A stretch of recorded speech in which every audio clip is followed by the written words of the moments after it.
के चाहने से आपके चित्त में वो प्रेम आ जाएगा तो ठाकुर जी आपसे प्रेम कर लेंगे। सीधी बात। प्रहलाद जी कहते हैं जब तक कोई महत् पुरुष हमारे प्रति ये भावना नहीं रखता कि हम ठाकुर जी को प्रिय लगें, तब तक हम ठाकुर जी के हो ही नहीं सकते। चाहे कोई कितनी कथा सुन ले, चाहे कोई कितना मन बना ले, निश्चित ही कोई महत् पुरुष हमारी ओर दृष्टि करके ये भाव रख लेता है इसको ठाकुर जी प्रिय लग जाएं, ये कितना अच्छा है, इसको ठाकुर जी मिल जाए, उसी से ही कृपा होती है, उसी से ही ठाकुर जी मिलते हैं।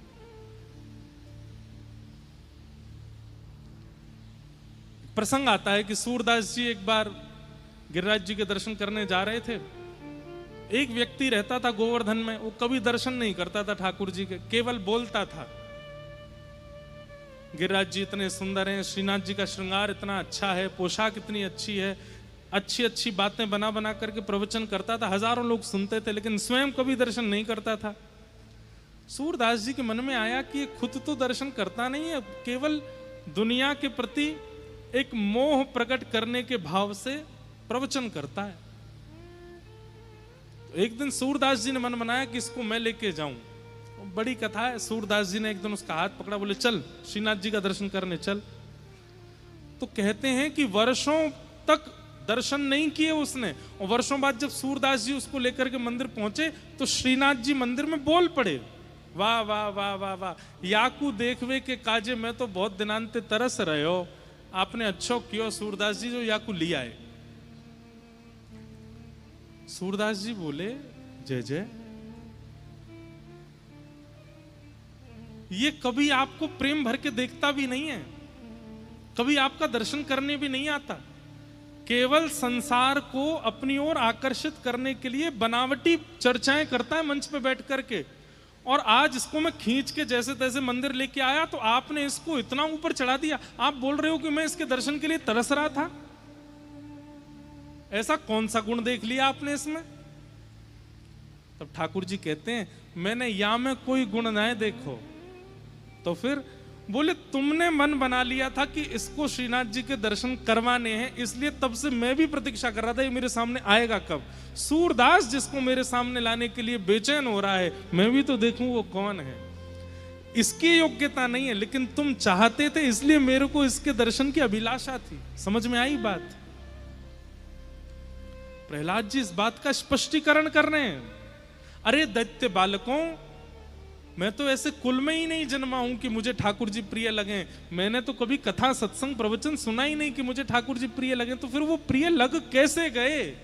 क्योंकि नारद जी ने मन बना लिया है कि मुझे ठाकुर जी मिले, इसलिए मुझे वो प्रिय लगते हैं। कोई महत्पुरुष, कोई भगवत जन, कोई श्रेष्ठ जन जब मन बना लेते हैं आपके प्रति कि आपको ठाकुर जी मिले, वो तभी मिलते हैं। इसलिए भैया श्री गुरु चरण सरोज रज, संत जनों की चरण रज को माथे से लगाते रहो और उनसे केवल एक ही याचना किया करो, आपके मन में ये भावना उत्पन्न हो जाए कि हमें ठाकुर जी मिल जाएं। आप विचार कर लेंगे तो हमको ठाकुर जी मिल जाएंगे, इसलिए प्रार्थना है। अच्छा, एक और बात, ये निवेदन भी नहीं करना सब जगह जा जा करके आप रोने लग जाओ, महाराज जी आप मन में सोच लो कि हमको ठाकुर जी मिल, ऐसा नहीं।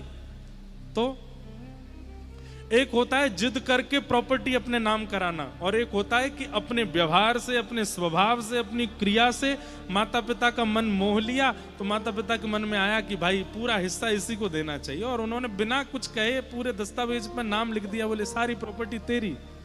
ठीक वैसे ही वैष्णव जनों को, ब्रजवासी जनों को, संत जनों को, भक्त जनों को अपनी क्रिया से, अपने स्वभाव से, अपने विचारों से, अपनी योजनाओं से इतना प्रसन्न कर दो कि वो आपकी ओर और आपके विचार और क्रियाओं को देख करके उनके मन में अपने आप आ जाए, ये इतना अच्छा है, इसको ठाकुर जी कभी मिल जाए।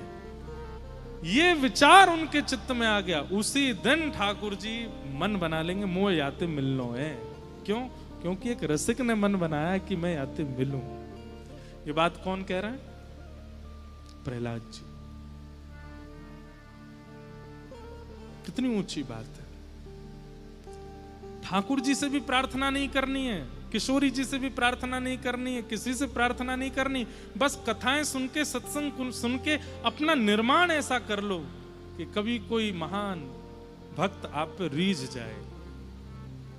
ठाकुर जी रीझ है ना रीझ है चले गो, कोई भक्त रीझ जाए वही तो काम है जाए वो। संत चरण रज।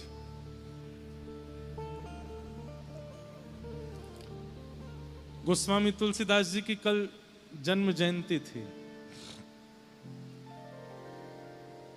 गोस्वामी तुलसीदास जी को राम जी मिले ये बात तो सबको पता है।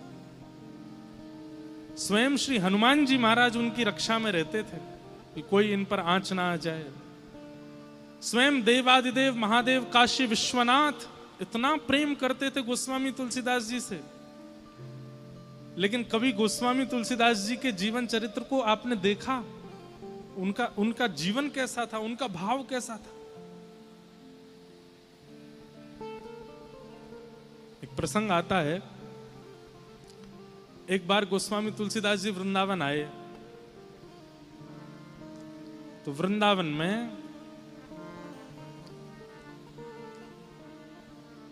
श्री भक्तमाल ग्रंथ के निर्माण का भंडारा चल रहा था।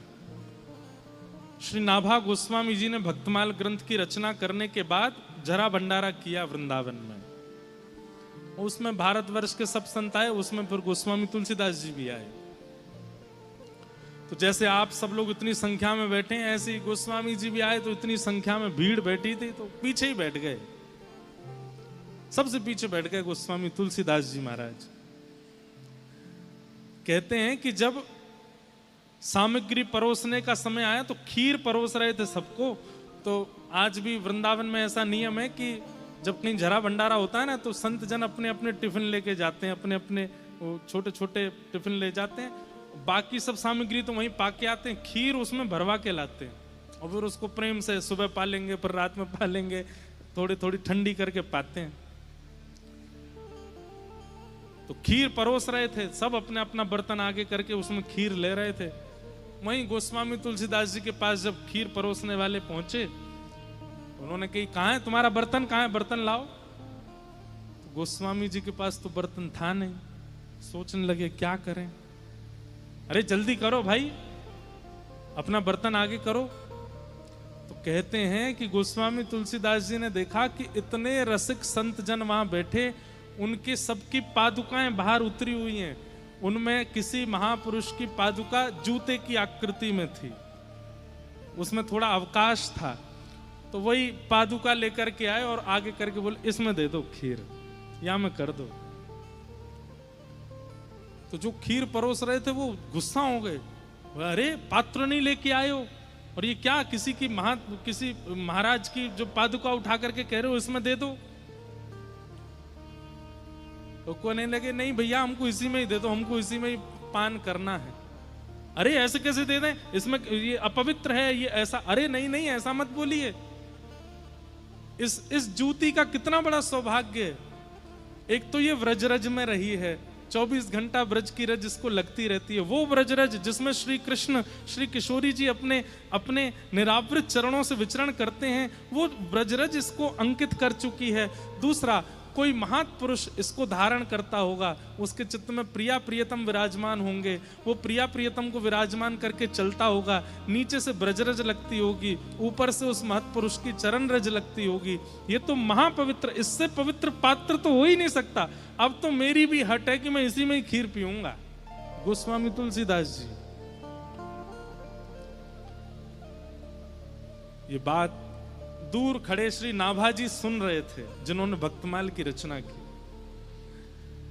और ये देखते ही उन्होंने चरणों में प्रणाम करके कहा, आप ऐसे ही गोस्वामी तुलसीदास नहीं है, आपको ऐसे ही राम जी मिल नहीं गए, ऐसे ही हनुमान जी 24 घंटे आपके साथ नहीं रहते हैं, ऐसे ही काशी विश्वनाथ आपकी रक्षा में तत्पर नहीं रहते हैं। आपका भाव संतों के चरण रज के प्रति, आपका भाव वैष्णवों के प्रति जो है ना गोस्वामी जी, इसी के कारण राम जी आपके हो गए, राम जी आपको प्राप्त हो गए। और उसी समय नाभा जी ने भक्तमाल में जितने भक्त हैं उन सबको तो पुष्प का दर्जा दिया, और श्री नाभा जी को सुमेरु, श्री गोस्वामी तुलसीदास जी को सुमेरु का दर्जा दिया। तो माला में खूब सारे पुष्प होते हैं, लेकिन जो मध्य में बीच में होती है माला, नीचे की तरफ जो मुख्य माला होती है, मुख्य पुष्प होता है, उसको सुमेरु बोलते हैं। सुमेरु का दर्जा किसको दिया? गोस्वामी तुलसीदास जी। इन जैसा भक्त नहीं हुआ। हमारी बात को बहुत ध्यान से सुन लीजिए। ठाकुर जी को रिझावे में मत लगे रहो, पूरा जीवन निकल जाएगा, आपको नहीं रिझेंगे वो। अगर रिझानो है तो कोई वैष्णव को रिझाओ, कोई रिझानो है तो ब्रजवासीन को रिझाओ, रिझानो है तो कोई भगवत भक्त को रिझाओ। वो यदि रीझ गए आपसे तो ठाकुर जी को रीझनो पड़ेगा, और कोई उपचार है नहीं ठाकुर जी के पास। और इस बात का प्रमाण स्वयं श्री प्रहलाद जी महाराज कह रहे हैं कि मत न कृष्णे परतस्वतो वा मिथो विपद्ये त्रिगृहै व्रतानाम् आदांत गोभे विशतां तमिस्त्रम् पुनः पुनश्चर्वित चर्वणा।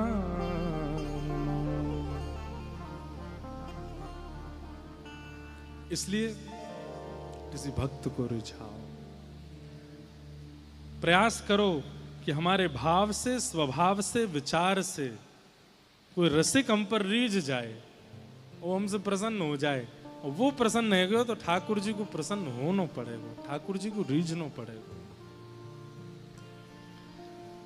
सच्चिदानंद रूपाय विश्वोत्पत्त्यादि हेतवे तापत्रय विनाशाय श्री कृष्णाय वयं नमः।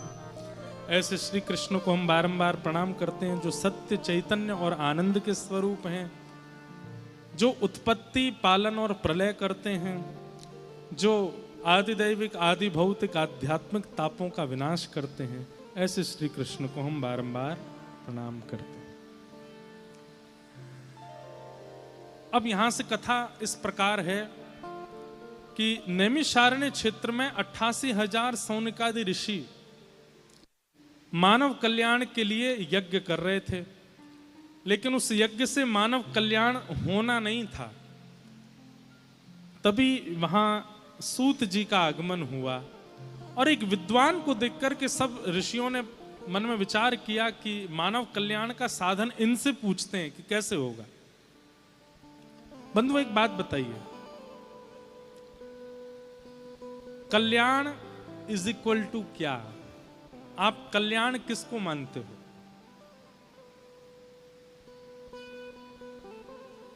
हम बताएंगे नहीं, अपने आप पूछिएगा और आज जाकर के चिंतन कीजिएगा कि कल्याण है क्या? हमारा कल्याण किस में है? अब 2-3 उत्तर मुझे पता है जो सबके चित्त में आने वाले हैं, वो मैं यहीं बता देता हूं। पहला, हमको ठाकुर जी मिल जाएं, ये हमारा कल्याण है। दूसरा आपके चित्त में आएगा, सब छोड़ छाड़ के ब्रज का वास मिल जाए, इसमें हमारा कल्याण है। तीसरा आपके चित्त में आएगा, हमारे घर में सब वैष्णव हो जाएं, सब किशोरी जी के उपासक हो जाएं, इसमें हमारा कल्याण है।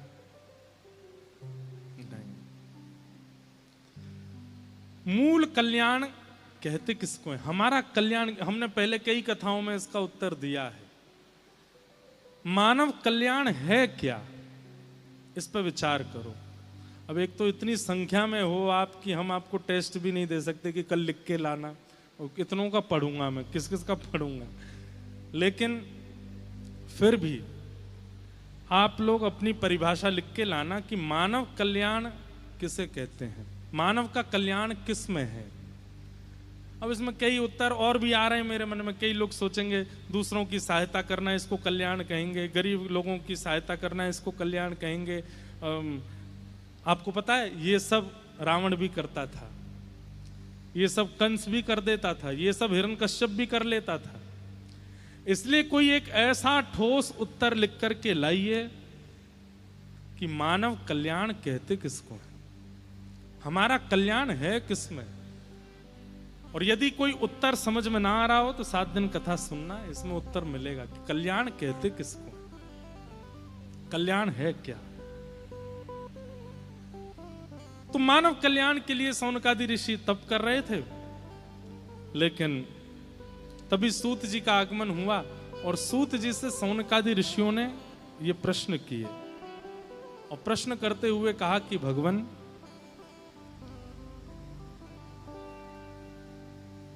श्रेयसाम यद भवेत् श्रेय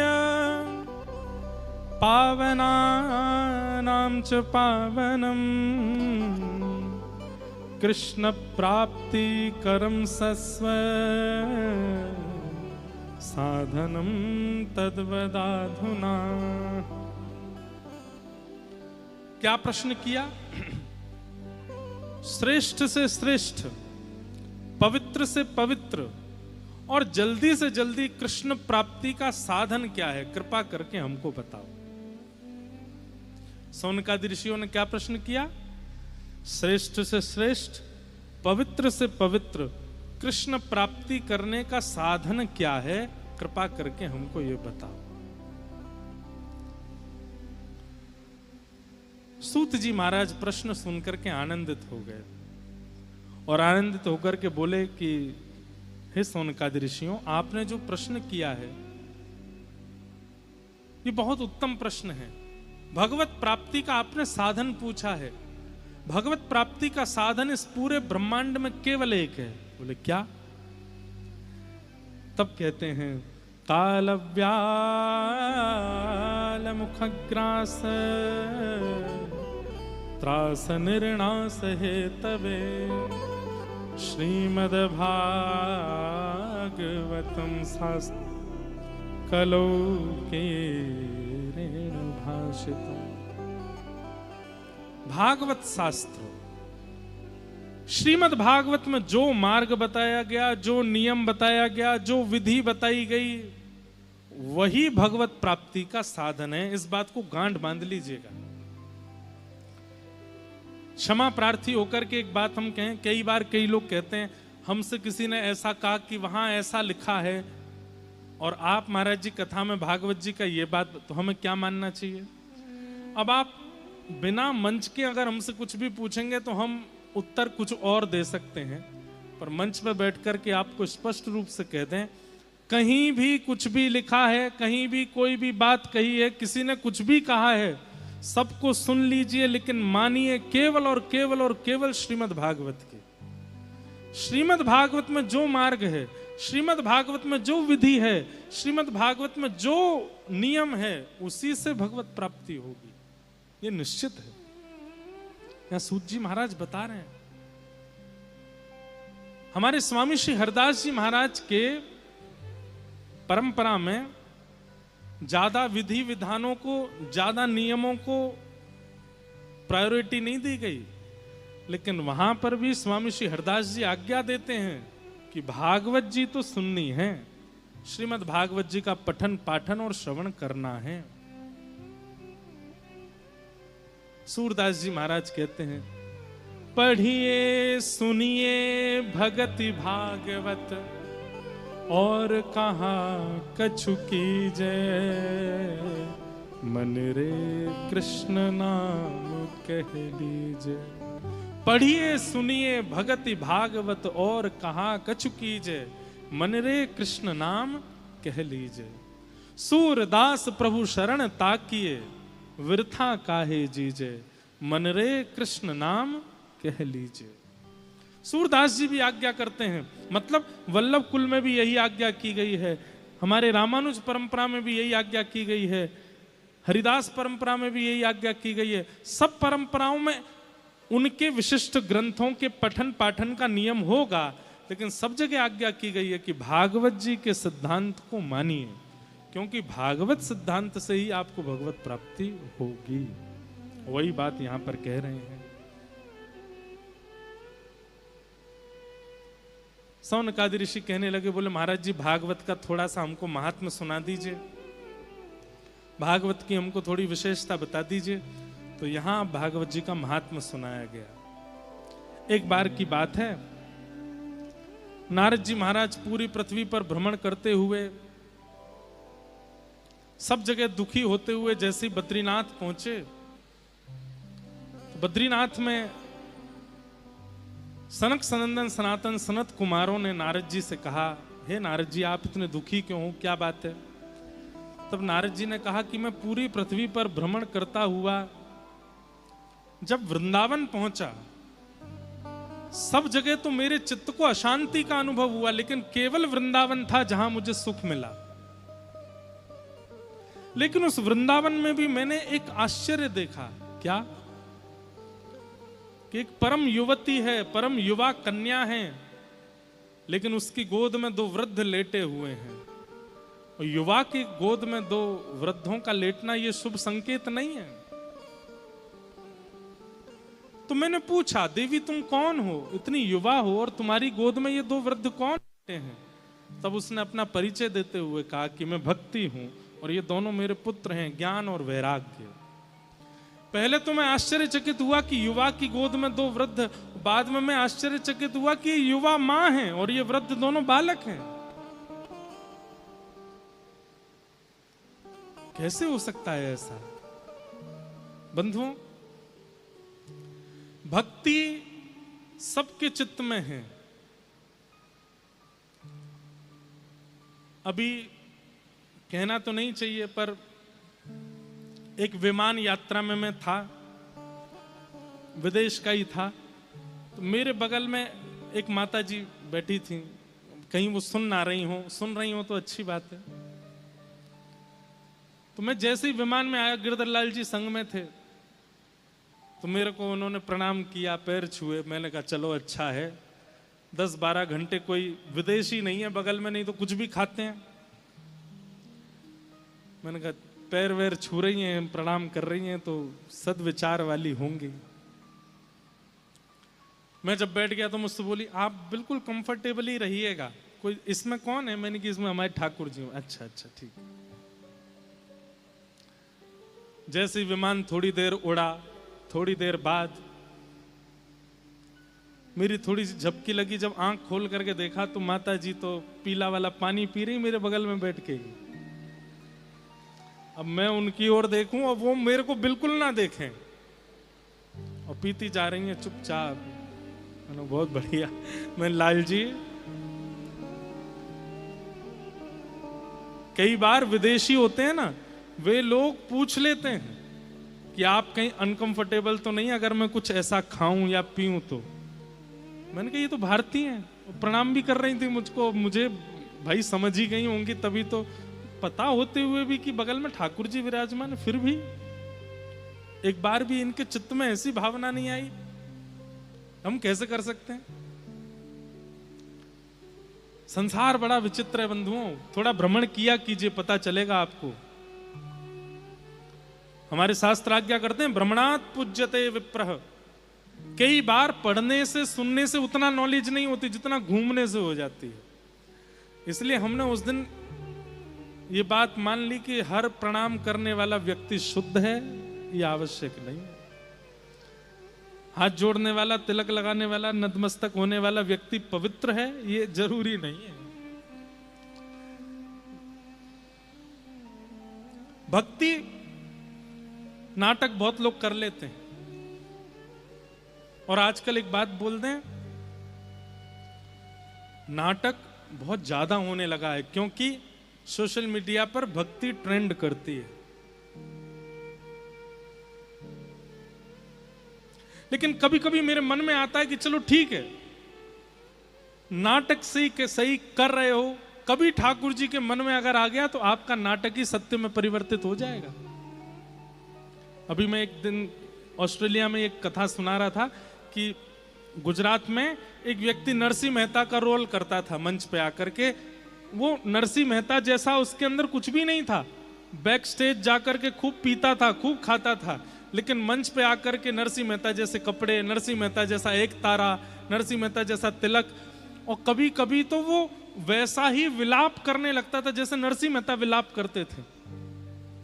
1 साल, 2 साल, 10 साल, 15 साल, 20 साल हो गए उसको मंच पर नाटक करते हुए, और मंच से पीछे जाती नरसिंह मेहता जैसा एक लक्षण नहीं था उसमें, नाटक करता था बस। कई बार ऐसा होता है कि नाटक करते करते कभी कभी आप में आवेश आ जाता है। तो एक दिन वो मंच पर और द्वारिकाधीश को पुकार रहा था, हे द्वारिकेश, हे द्वारिकेश, हे द्वारिकेश, द्वारिकेश बोलते बोलते उसकी वाणी में इतनी करुणता आ गई, उसके नेत्रों से आंसू गिरने लगे। वो खुद आश्चर्य में आ गया कि मैं रो क्यों रहा हूं, ये तो केवल पैसे कमाने के लिए मैं नाटक करता हूं, ये मेरे अंदर ये भाव क्यों प्रकट हो रहा है। लेकिन हो गया, और उसने करुण भाव से जब पुकारा, हे द्वारिकेश, हे द्वारिकेश, ठाकुर जी से रहा नहीं गया। ठाकुर जी भी दौड़ते दौड़ते, अरे मेरा नरसी बुला रहा है, मेरा नरसी बुला रहा है। और जैसे सभा में सब लोग नाटक देख रहे थे नरसी मेहता का, ठाकुर जी भी पीछे खड़े होकर देखने लगे। मन में सोचने, अरे नरसी तू रो मत, मैं यहीं खड़ा हूं तेरे पास। नाट्य जैसे ही पूरा हुआ, पर्दा लगा, तो सब लोग पात्र नीचे उतर गए। ठाकुर जी व्याकुल हो गए, अरे मेरा नरसी कहां चला गया। और सब भीड़ को अलग करते हुए ठाकुर जी आए और मंच पे आके ढूंढने लगे, कहां है मेरा नरसी, कहां है मेरा। वो तो पीछे अपने सब वस्त्र आदि उतार रहे थे सब लोग। लेकिन जो नरसी मेहता बना था वो आज इतना विलंब में आ गया, उसने वस्त्र नहीं उतारे, वो ऐसे ही घर चला गया। तभी उसने देखा कि एक दिव्य प्रकाश पीछे से आ रहा है, चंदन की सुगंधी आ रही है, छम छम छम छम पायलों की ध्वनि आ रही है। उसने सोचा ये मेरे पीछे कौन चल रहा है, और जैसे ही पीछे मुड़ करके देखा तो नेत्र सजल और चतुर्भुज रूपधारी श्री द्वारिकाधीश खड़े हैं और दौड़ करके कह रहे हैं, अरे मेरे नरसी, मेरे गले लग जा। ठाकुर जी ने जैसे उसको हृदय से लगाया, रोते रोते बोला, हे नाथ, मैं नरसी नहीं हूं।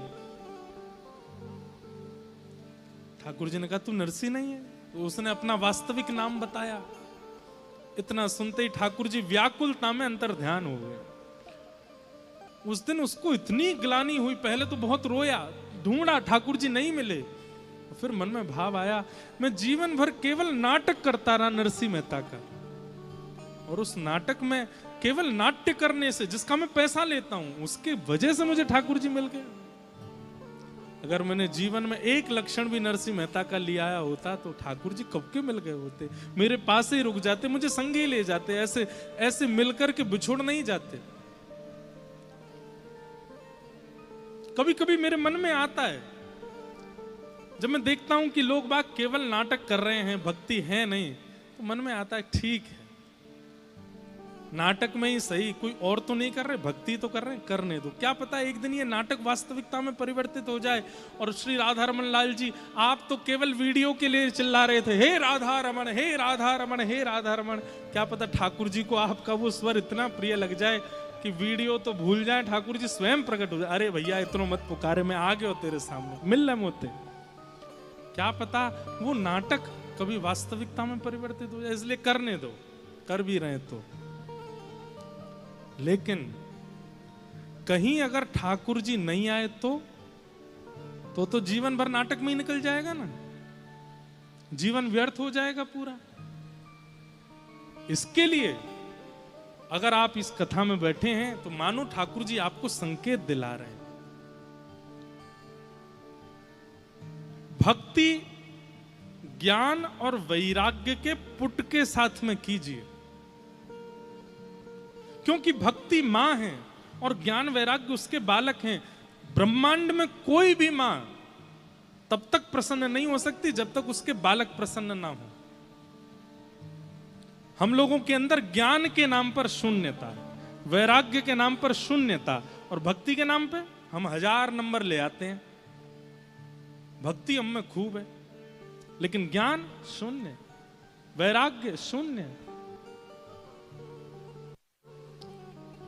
अब देखो, हम सब हिंदू भाई लोग बैठे हैं, हम सबके घर पे कोई भी मेहमान आता है, कोई भी महाराज जी आते हैं, कोई भी संत आते हैं, तो हम क्या करते हैं? आरती उतारते हैं, चंदन लगाते हैं, अक्षत लगाते हैं, चावल लगाते हैं। बताओ चावल क्यों लगाते हैं? आप आज तक लगाते आए हैं, लेकिन आपको ही नहीं पता कि चावल क्यों लगाते हैं। भक्ति तो है, ज्ञान नहीं। नए घर में प्रवेश करने से पहले मंगल चिन्ह बनाएंगे, बनाना तो सबको आता है, सबको पता है कि इसके चारों खाने एक जैसे होने चाहिए, इन चारों में बिंदी होनी चाहिए, लेकिन वो बनाया क्यों जाता है ये किसी को नहीं पता। उसका कारण क्या है? ऐसा नहीं है कि मैं सबके लिए बोल रहा हूं, पर अधिकतर लोगों को नहीं पता होगा क्यों होता है। अब दीपावली पर कहते हैं कि राम जी वापस आए थे, लेकिन पूजा होती है लक्ष्मी और गणेश की। लक्ष्मी जी की पूजा क्यों होती है? और लक्ष्मी जी की पूजा नारायण के साथ में हो तो समझ में भी आता, गणेश जी के साथ में क्यों होती है? इन दोनों का तो कोई मेल ही नहीं है, बस करे जा रहे हैं। भक्ति है हमारे चित्त में। आप कहोगे महाराज जी जब संशय प्रकट करी थी तो उत्तर भी दे दो सबके, फिर कथा उसी में ही निकल जाएगी सारी। लक्ष्मी जी की पूजा इसलिए होती है क्योंकि उसी दिन लक्ष्मी जी का प्रादुर्भाव हुआ था समुद्र मंथन में। और गणेश जी की पूजा साथ में इसलिए होती है कि भाई लक्ष्मी अगर प्राप्त हो गई और बुद्धि के देवता गणेश जी यदि प्राप्त नहीं हुए तो लक्ष्मी का व्यक्ति दुरुपयोग कर सकता है रावण की तरह। इसलिए गणेश जी की पूजा की जाती है, क्योंकि गणेश जी विघ्न विनायक हैं, बुद्धि प्रदायक हैं। तो लक्ष्मी मिले और साथ में विघ्न विनायक बुद्धि प्रदायक गणेश जी आवे तो लक्ष्मी कहाँ लगानी चाहिए, कैसे उनका व्यवहार करना चाहिए, ये हम सीखेंगे। इसलिए लक्ष्मी जी के साथ गणेश जी की पूजा होती है।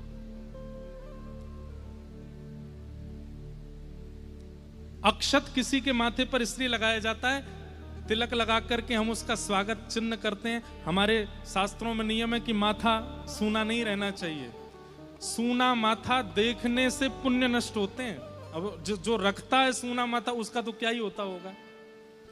अगर कोई सूना माथा है, माथे पर कोई चिन्ह नहीं है, तिलक नहीं है, स्वरूप नहीं है, और वो अगर हमारे सामने आ जाता है, हमारे भले ही तिलक लगाए लेकिन सूने माथे वाले को जब हम देख लेते हैं तो हमारे ही पुण्य घटने लगते हैं, उसका तो क्या ही होता होगा। इसलिए हमारे यहाँ नियम है, जब भी कोई मेहमान आए तो पहले तिलक लगा देते हैं कि भैया तुम हमारे घर आकर के पुण्य छीण मत कर देना, आपके तिलक देख करके हम सबके पुण्य बचे रहें। अक्षत क्यों लगाते हैं? अक्षत अक्षय का प्रतीक है। अक्षय मतलब जिसका कभी क्षय नहीं होता। आपकी आयु अक्षय हो, आपका ज्ञान अक्षय हो, आपकी बुद्धि अक्षय हो, इसलिए अक्षत लगाते हैं। और भी कई प्रमाणित और शास्त्रीय बातें। मेरा पूरी बात कहने का एक ही मंतव्य है, भक्ति तो है, ज्ञान शून्य। भक्ति तो है पर वैराग्य शून्य। सोचो, जहां बच्चों का प्रवेश नहीं है और जहां बच्चे नहीं आ सकते वहां मां प्रसन्न रहेगी।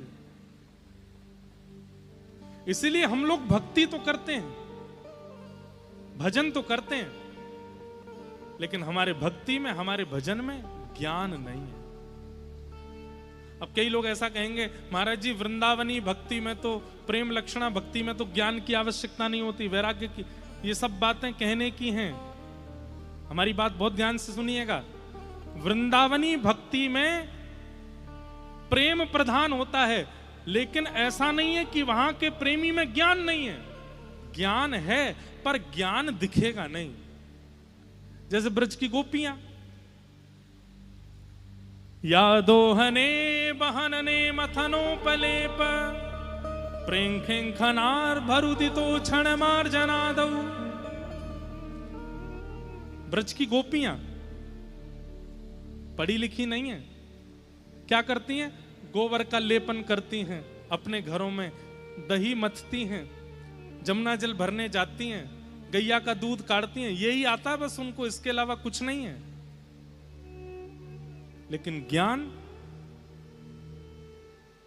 अब उनका ज्ञान दिखाई नहीं देता है, लेकिन जब वो ज्ञान बोलने पर आती हैं तो ब्रज की गोपियां जब भ्रमर गीत बोलती हैं ना, उद्धव जी महाराज हिल जाते हैं। मधुपक तब बंधो माश प्रशांग्रिम सपत्न्याः कुच विलुलित माला कुंकुमश्मश्रुभिर्नः बहतु मधुपतिस्तन मानिनी नाम प्रसादम यदु सदसि विडंब्यम यस्य दूतस्त्वमिद्रिक। अरे साक्षात बृहस्पति के शिष्य उद्धव, जिनके आगे उद्धव जी पता है क्या करते हैं? भगवान को भी करेक्ट करते हैं। क्या करते हैं? ठाकुर जी भी जब प्रवचन करते हैं ना, तो ठाकुर जी के प्रवचन में क्या करेक्शन होना चाहिए, ये उद्धव जी का काम है। ठाकुर जी जब प्रवचन करके जाते हैं स्वधर्मा सभा से, तो फिर उद्धव को बुला, उद्धव आज हमने प्रवचन में कोई गलती की? बोला हाँ, आज आपने ये गलती की, ये गलत बोला, ये गलत, आगे से ध्यान रखेंगे। वो हैं उद्धव जी महाराज। और उनकी स्थिति, जब उद्धव जी वृंदावन गए, मन में सोच के गए थे, गोबर लेपने वाली गोपियां, दूध काढ़ने वाली गोपियां मेरे ज्ञान को क्या समझ पाएंगी। और जब गोपियों की परिस्थिति और वाणी का जब उन्होंने श्रवण किया, अपनी झोली फैला करके विधाता से कहते हैं, आशा महो चरण रेणुज श्याम हम श्याम वृंदावने किमपि गुलमलतौषधीना। हे विधाता, यदि मेरे जीवन में कोई पुण्य बचे हों और उन पुण्यों की वजह से मेरा पुनः पृथ्वी पर जन्म होना हो, तो कृपा करके इस वृंदावन का छोटा सा पौधा बनाना। विधाता पूछने लगे, पौधा क्यों बनना है? वृक्ष भी बन सकते थे, पेड़ भी बन सकते थे, पर तुमको पौधा ही क्यों बनना है, जो कभी बढ़े ना, छोटा ही रहे? ऐसा पौधा क्यों बनना चाहते हो उद्धव? बोले ताकि जब जब हवा चले तो इन ब्रज की गोपियों की रज उड़ उड़ करके मुझे सनाती रहे, मेरे जीवन में और कोई कामना ना रहे, बस इन ब्रजवासियों की चरण रज में मैं सदा संलिप्त रहूं, इसलिए मुझे छोटा सा पौधा बना देना नाथ। ये उद्धव जी मांगते हैं गोपियों से मिलने के बाद। आप कैसे कह सकते हैं कि वृंदावनी भक्ति में ज्ञान नहीं है? आप कैसे कह सकते हैं कि वृंदावनी भक्ति में वैराग्य नहीं है? जो कृष्ण तन कृष्ण मन कृष्ण ही हमारो धन, बिना कृष्ण देखे एक क्षण रहती नहीं, ऐसी गोपियां कृष्ण का त्याग कर देती हैं। मथुरा चले गए श्री कृष्ण। मथुरा वृंदावन से दूर नहीं है, दिन में 2 बार गोपियां जाके मिलके आ सकती हैं, लेकिन वैराग्यवती हैं गोपियां। नहीं गई मथुरा, नहीं मिली ठाकुर जी से। तड़पना मंजूर है, रोना मंजूर है, व्याकुल होना मंजूर है, लेकिन वैराग्य है चित्त में, नहीं गई गोपियां। आप कैसे कह सकते हैं कि वृंदावनी भक्ति में वैराग्य नहीं है? पर हां, वृंदावनी भक्ति में प्रेम इतना प्रधान है कि ज्ञान और वैराग्य दिखता नहीं है। वृंदावन के महात्माओं को देख करके लगता है कि ये तो कोई भिक्षुक हैं, पुरानी सी धोती पहन रखी है, पुराने से वस्त्र पहन रखे हैं, हाथ में कमंडल लिए घूम रहे हैं। अरे कभी बैठो उनके साथ में, तब तो आपको लगेगा केवल राधा राधा राधा राधा बोलते हैं, लेकिन अंतरंग भाव झांकने की अगर इच्छा प्रकट कर ली तो उनके ज्ञान के आगे नतमस्तक हो जाओगे आप। इसलिए ये बात छोड़ दीजिए कि केवल भक्ति से काम चल जाएगा, केवल प्रेम से काम चल जाएगा, ज्ञान वैराग्य की क्या आवश्यकता है? मैं ये बात इसलिए कह रहा हूं, कई बार कथाओं में भी ऐसा होता है, लीला सुनाते रहो सब सुनेंगे, मीठी मीठी बातें बताते रहो सब सुन, जैसे ही ज्ञान की बात आती है एक आध लोग उठ के जाने लगते हैं। क्यों? हमें ज्ञान से हमें क्या लेना देना? अरे किसी मां को प्रवेश करा दो, किसी मां का स्वागत कर दो, किसी मां का सम्मान कर दो, लेकिन उसके बालकों को दुत्कार दो, उसके बालकों के लिए द्वार बंद कर दो, वो मां खुश रह सकती है? भक्ति के पुत्र हैं ज्ञान और वैराग्य, जब तक ये चित्त में नहीं आएंगे भक्ति प्रसन्न कैसे होगी? इसलिए ज्ञान भी आवश्यक है और वैराग्य भी आवश्यक है।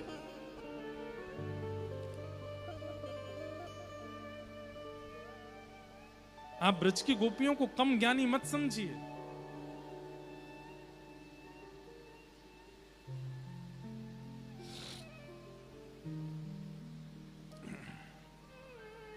ज्ञान, अब ज्ञान किसे कहते हैं?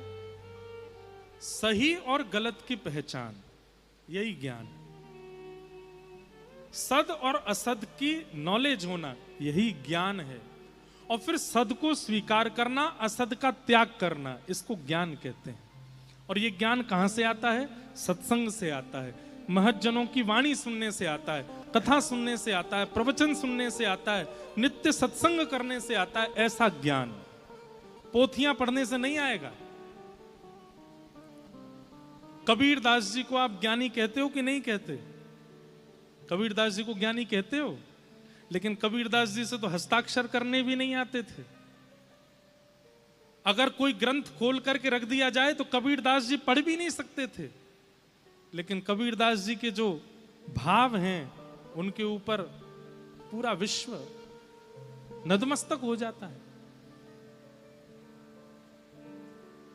एक बहुत सुंदर पद है कबीरदास जी का, ये वो कबीर गा रहे हैं जो पढ़े लिखे नहीं है, लेकिन ज्ञान देखो। डर लागे और